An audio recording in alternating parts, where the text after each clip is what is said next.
मी मुख्यमंत्री असतो तर शेतकरी कर्जमाफीसाठी योग्य वेळेची वाट बघितली नसती। नरेगातनं जाहीर केलेल्या 3 लाखांपैकी 1 लाखाची मदत दिवाळी आधी द्या, उद्धव ठाकरेंची मागणी। उंबरठा न ओलांडणारे आता हंबरडा फोडतायत। उपमुख्यमंत्री शिंदेंची उद्धव ठाकरेंवर टीका। तर ही वेळ राजकारण करण्याची नव्हे तर शेतकऱ्यांच्या पाठीशी उभं राहण्याची आहे, शिंदेंची प्रतिक्रिया।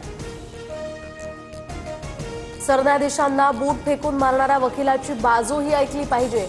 कबूतर बचाव धर्मसभेत भारतानंद सरस्वती यांचं वक्तव्य।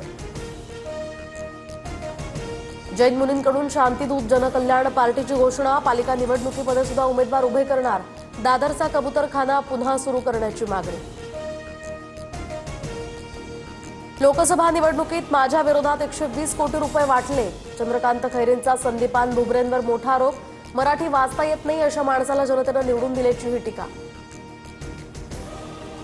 रवींद्र धंगेकरांची एकनाथ शिंदेंकडून कानउघडणी। सूत्रांची माहिती।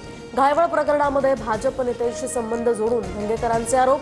भाजपसह पक्षातील नेत्यांकडून शिंदेंकडे तक्रार।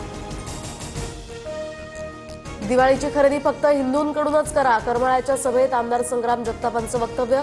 तर जगतापांची भूमिका पक्षाच्या विचारधारेशी विसंगत। नोटीस पाठवणार, अजित पवारांचं स्पष्टीकरण।